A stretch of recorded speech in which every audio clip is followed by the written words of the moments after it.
اگر آپ اپنی بیٹیوں کی نگرانی نہیں کر سکتے تو تیار رہو، ہماری بیٹیاں کل RSS کے گنڈوں سے نکاح کرنے کے لیے تیار ہیں، اس لیے کہ یہ پلاننگ ہو چکی ہے کہ مسلم لڑکیوں کو اسکولوں میں جگہ دو اور ہندو لڑکوں سے کہہ دیا گیا کھل کے پیار کرو، کورٹ میرج کرو، ان کو نکاح کے بندھن میں باندھو اور 2-4 بچے پیدا کر کے بچے اپنے پاس رکھ کے عورت کو در در کی ٹھوکر کھانے کے لیے مجبور کر دو، اس کو نکال دو۔ اگر آپ اپنی بیٹیوں کی نگرانی نہیں کر سکتے ہو تو تیار رہو، آپ کی بیٹیاں غیر مسلموں کے ساتھ نکاح کرنے کے لیے تیار ہیں۔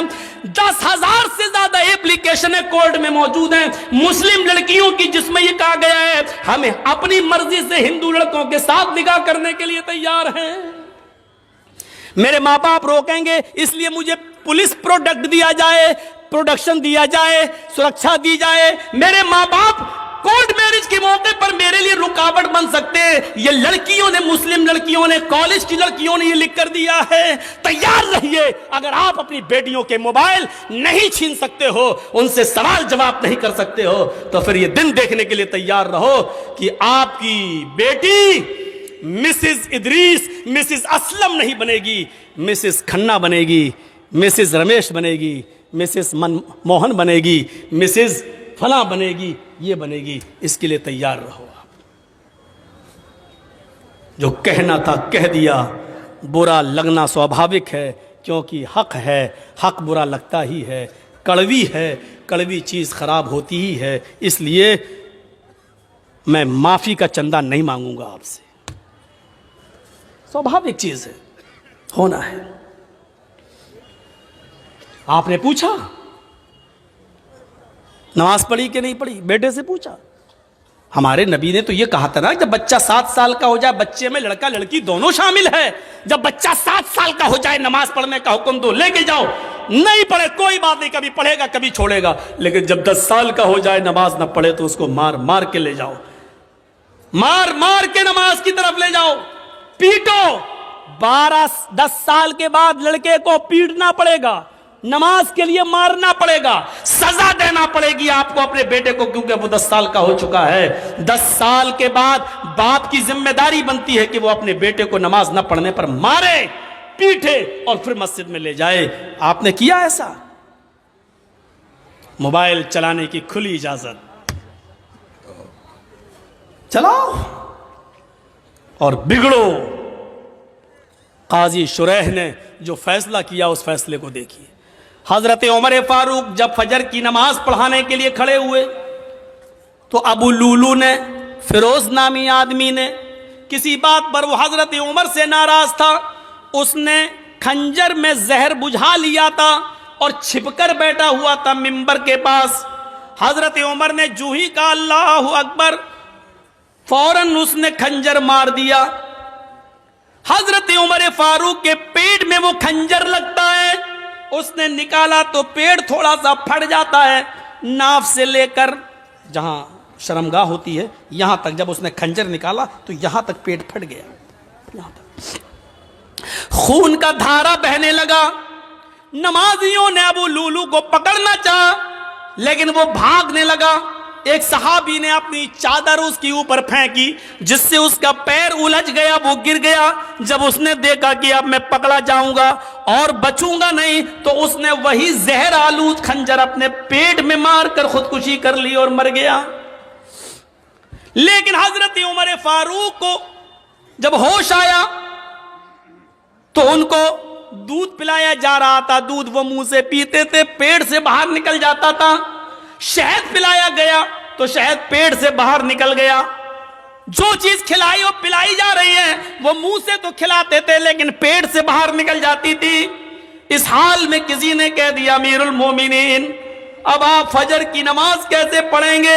آپ پہلی رکعت میں تھے اور آپ کو خنجر مار دیا گیا ہے، آپ بے ہوش ہو کر زمین پہ گرے ہیں اور حالت آپ کی ہے کہ کھانا پانی پیٹ میں رک نہیں رہا ہے، آپ فجر کی نماز کیسے پڑھیں گے؟ حضرت عمر نے کہا پڑھوں گا، میری فجر کی نماز کیا ادا نہیں ہوئی ہے؟ کہا نہیں پانی لاؤ، وضو بنایا، کھڑے ہو گئے، لوگوں نے کہا بیٹھ کے پڑھ لو، کہنے لگے نہیں نہیں ابھی کھڑے ہونے کی طاقت ہے، کھڑے ہو کر 2 رکعت نماز پڑھی، اور نماز پڑھنے کے بعد فرمایا لوگو اگر یہ حالت کسی اور کی ہو جائے، کھانا پانی بھی پیٹ سے نکلنے لگے، اس حال میں بھی اگر نماز کا ٹائم ہو جائے، نماز کا وقت ہو جائے اور اس آدمی کو ہوش ہو تو نماز اس حال میں بھی پڑھنا پڑے گی۔ اگر اس حال میں ہوش ہے، پیٹ پھٹ جانے کے باوجود، کھانا پانی پیٹ سے نکلنے کے باوجود اگر ہوش ہے اور نماز نہیں پڑھتا ہے تو لا حظ فی الاسلام لمن ترک الصلاۃ، تو ایسے آدمی کا اسلام میں کوئی حصہ نہیں ہے۔ اس حال میں نماز نہ پڑھے تو اسلام میں حصہ نہیں ہے، جو تندرستی میں نماز نہ پڑھے وہ مسلمان بنا بیٹھا ہے۔ کتنے بڑے کبھی کسی کو کھڑا کر کے پوچھو کیا نام ہے؟ ضیاء الحق، حق کی روشنی۔ اچھا نماز پڑھی تھی عشاء کی؟ نہیں مولانا صاحب۔ ضیاء الحق نماز پڑھی؟ نہیں۔ اس حال میں نماز معاف نہیں ہے، نماز تو ہے ہی نہیں معاف۔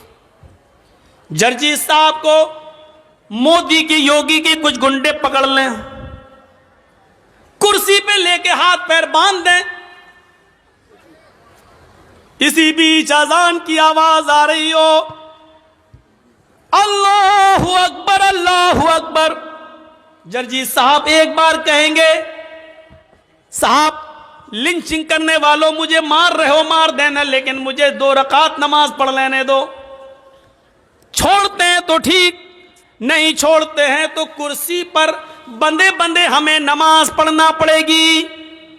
وضو کے لیے پانی دے دو، نہیں دیتے ہیں تو نیت سے وضو کرنا پڑے گا۔ اللہ وضو کے لیے پانی نہیں ہے، میں نے وضو کی نیت کر لی ہے، یہ وضو کی نیت ہی ہمارے لیے وضو ہوگی۔ ان سے کہا جائے گا کہ صاحب میرا چہرہ قبلے کی طرف کر دو، اگر وہ کرتے تو ٹھیک ہے، نہیں کرتے ہیں تو نیت کرنا پڑے گی۔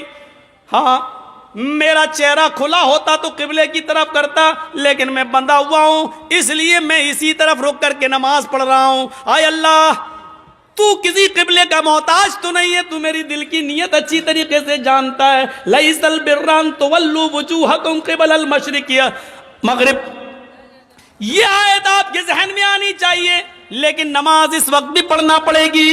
قبلے کی طرف چہرہ نہیں ہے کوئی بات نہیں، جہاں تمہارا چہرہ ہے اس طرف کر لو۔ اللہ اکبر کہہ کر ہاتھ نہیں اٹھ رہے بندے ہیں تو زبان سے اللہ اکبر کہہ لو۔ وضو کے لیے پابندی ہے، پانی نہیں دیا جا رہا تو نیت وضو سے کر لو۔